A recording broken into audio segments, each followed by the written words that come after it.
This is Louis Pasteur. Pasteur was a famous French biologist who conducted a wide variety of experiments on the nature of germs and their relation to disease. Much of our modern medical establishments, treatments, medicines, and prevention methods are based on the beliefs and conclusions that Pasteur came to in the mid-1800s. Pasteur believed that germs were what caused disease, and that we therefore had to do all in our power to avoid these dangerous germs if we wanted to be healthy and disease-free. This led Pasteur to his famous theory of disease, called the germ theory. It also led him to his famous discoveries and treatments, which are still common practice today.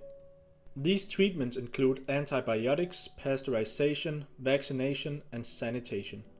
All of these treatments owe themselves to the very theory which Pasteur gave birth to, the germ theory.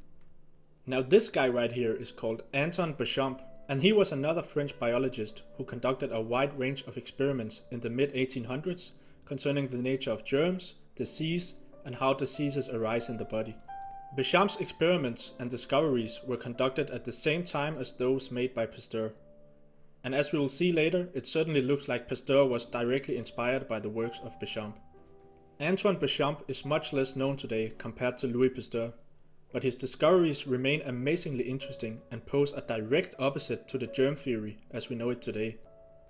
Bechamp believed that germs were so-called pleomorphic organisms, which means that they could change their shape and size depending on the environment they found themselves in. Germ theory, on the other hand, teaches us that germs are to be seen as monomorphic organisms, which means they only have one form. Bechamp found that germs and bacteria were not the cause of disease, but merely a result of disease. These bacteria arose in our bodily tissues when microorganisms in our body had to eat large amounts of toxic waste, and thus grew into bacteria. This toxic waste could, for example, come from poor diet, stress, or other lifestyle factors. Now in this video we will go further in depth with these microorganisms that Bechamp called microzymas and his terrain theory. But let's start off by first taking a look at how this whole germ theory idea originated, with the main man himself, Louis Pasteur.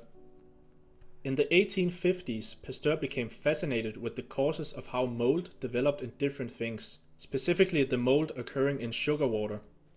He conducted a wide range of experiments and came to the conclusion that the development of mold happened spontaneously and without a direct cause. This conclusion proposed by Pasteur was of course not satisfactory for most people, and therefore many other biologists set out to make their own experiments and studies on the development and origin of mold. The development of mold is also referred to as fermentation. One of these chemists and biologists who conducted these experiments was Antoine Bechamp. In 1854 he proved with simple experiments that what actually caused the fermentation to take place in sugar water and other things was airborne germs. He found that these germs existed all around us, in our environment and in our atmosphere. The reason for the production of mold in sugar water was because certain germs found the habitat of the water suitable for development. The germs thereby decided to stay in this sugar water solution and proceeded to begin the process of ingestion, absorption, assimilation, and excretion. This is what created the mold. The mold was a result of nutrient acquisition by the germs residing in the sugar water. The germs would eat, digest, and excrete the solution, and this is what created the mold. Or in other words, the germs all around us are living organisms that are constantly partaking in a similar nutritional cycle as we humans are, by eating matter and producing waste. This discovery by Bechamp went about very quietly in scientific circles, and since Bechamp was much more concerned with further development of his experiments and theories, he never really pushed for it to be made popular. Some years later, Pasteur decides to revisit his idea on the spontaneous generation theory of fermentation. Pasteur had spent much time mingling and networking with the most important and powerful people in the French scientific circles. It seems that Pasteur had taken note of Bechamp's experiments of airborne germs, and in it he saw a big opportunity to finally gain the scientific fame and prestige that he yearned for. So Pasteur proceeds to completely plagiarize Bechamp's experiments and quickly gains notoriety for discovering that fermentation actually happens due to the existence of airborne germs. Something Bechamp had proved years earlier, and something Pasteur himself argued against for a long time.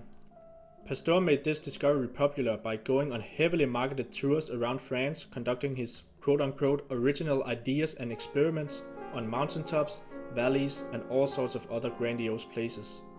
This really solidified Pasteur's place as the great and revolutionary chemist and microbiologist in France. He gained great fame and responsibility for the future of disease prevention and treatment all throughout France. But in reality, all Pasteur had done was to plagiarize the work of another chemist and microbiologist, Mr. Antoine Bechamp. Bechamp actually tried to confront Pasteur on his plagiarization in a famous scientific conference held in France. But Pasteur quickly dismissed it, and since Bechamp seemed much more concerned with continuing his work on the objective truth in nature than gaining fame and notoriety, he quickly let the issue go. Pasteur, on the other hand, seemed somewhat more obsessed with gaining fame through the discovery of breakthrough cures and preventions. This is what led him to what eventually became the germ theory of disease. The germ theory of disease concluded that all germs were to be guarded against and that they should be killed as much as it was possible. The work and discoveries of Pasteur certainly seemed to be done with the mindset of helping people and benefiting society as a whole. However, these discoveries often came into fruition due to immense pressure from the French authorities. This, for example, shows in the development of Pasteur's anthrax vaccine. In the mid-1800s, France was seeing huge deaths of sheep all across the country from a mysterious disease. Pasteur was called into action to solve the matter, and under a lot of pressure, he quickly came up with a solution in the form of a vaccine. Initially, it seemed that the vaccine worked. However, it quickly turned grim, as vast amounts of sheep started dying all across France. These sheep were not dying due to the disease anthrax, but from the injection put into them by Pasteur in order to prevent the disease. Surely this should have proved to people that Pasteur was not the infallible god that he was put up to be.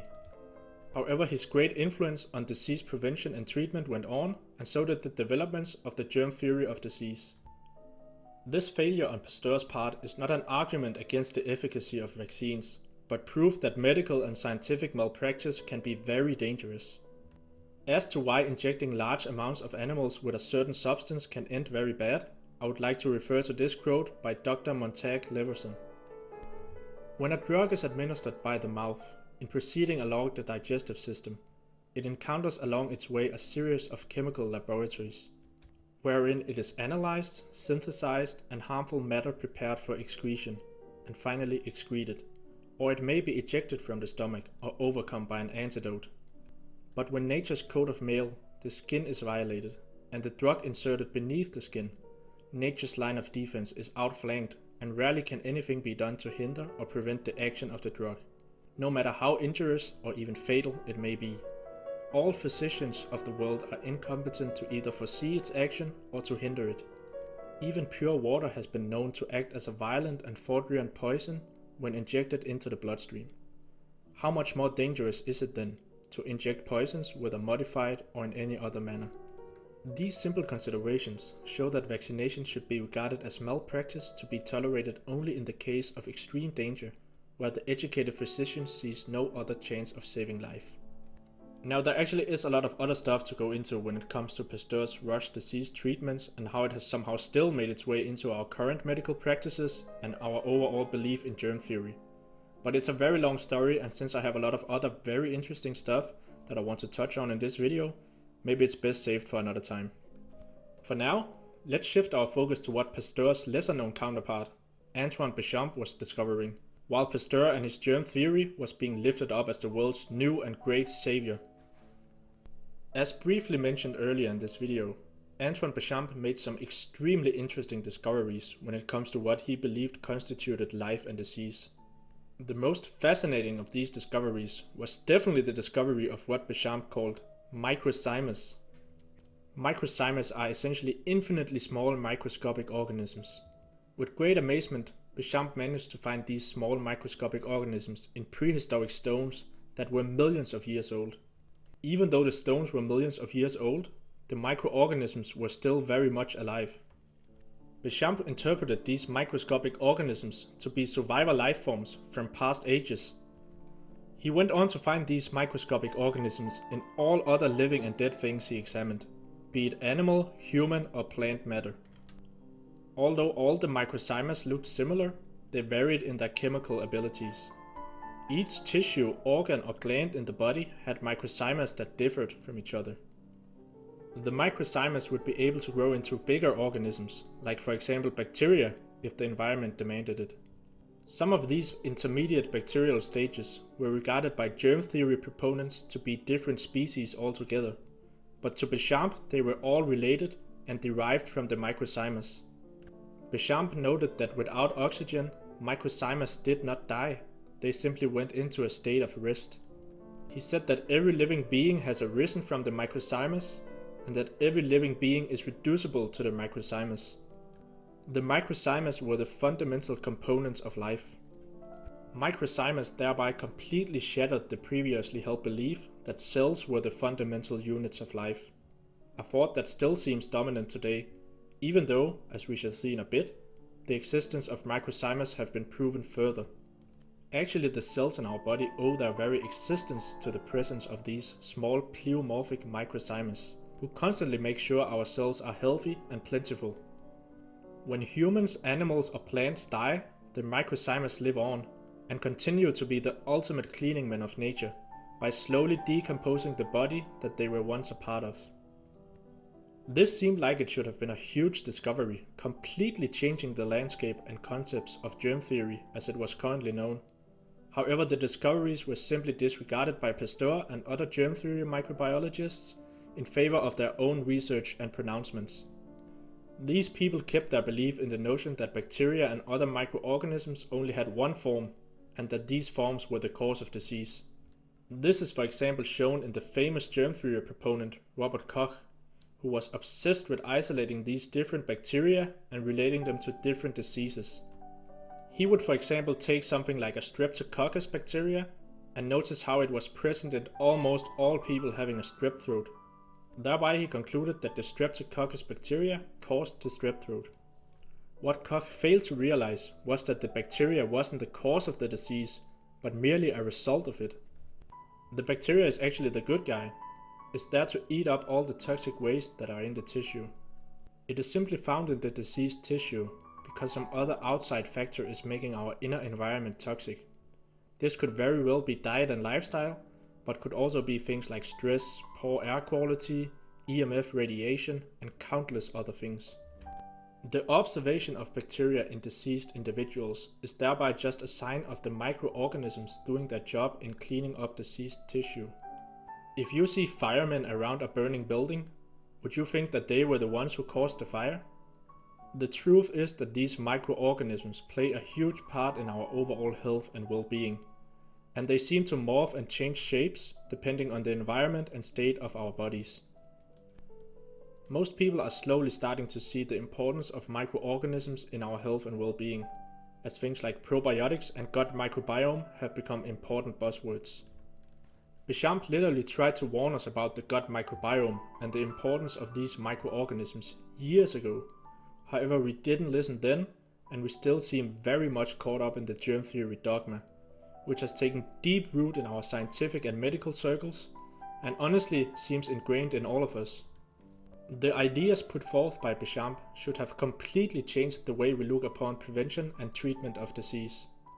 Instead of treating disease as some random thing that could happen to anyone at any moment due to dangerous germs attacking us from the outside, we would actually focus on improving the inner and outer state of our bodies. This could for example be done through a healthy and nourishing diet and stress-free lifestyle. Yet today we seem much more concerned with finding the right antibiotic, cleaning agent or injection to solve our health problems. Since Bechamp's discoveries on microzymas and the pleomorphic nature of germs, the little microscopic and ever-changing life forms have been largely ignored and swept under the rug. However, few microbiologists have tried to bring the theory back into light. One of these microbiologists is Nassans, who developed something called the somatoscope. With the somatoscope, it finally became possible to view these small microzymas in live action. Up until the invention of the somatoscope, blood samples could only be viewed in their dead states with electron microscopes, but with the somatoscope it became possible to prove the existence of these small microzymas in different blood samples. Nassans had a different name for the microzymas. He called them somatids. Nassans was able to show how these different somatids could morph into bacteria and even fungi. He was even able to divide the whole process into a 16-step cycle. The first 3 stages are seen in the blood of all individuals, as well as the saliva, urine, and seminal fluids. Whether or not these small somatids and bacteria would then develop further into their pathogenic forms is determined by the state of the internal environment. The pathogenic stages of Nassans' somatid cycle culminate in the formation of a thallus, which are microscopic sacs that eventually burst, releasing more somatids and initiating the entire cycle all over again. Like Bechamp, Nassans showed that actual disease was produced when the compromised health and environment of the individual presented an opportunity for it to arise. Since then, the pleomorphic nature of germs have been captured many times. It is what happens, not what it is, but what happens to this rod bacteria that is significant, because it's going into what I then videotaped and captured for the first time that I know of, and I've showed this at Vienna University, I've shown this at Tsinghua University, I've shown this at Oxford University, and now we're showing this at Harvard University, which has never been seen before, the biological transformation of bacteria into a red blood cell and then bacteria out of the red blood cell. It's reversible.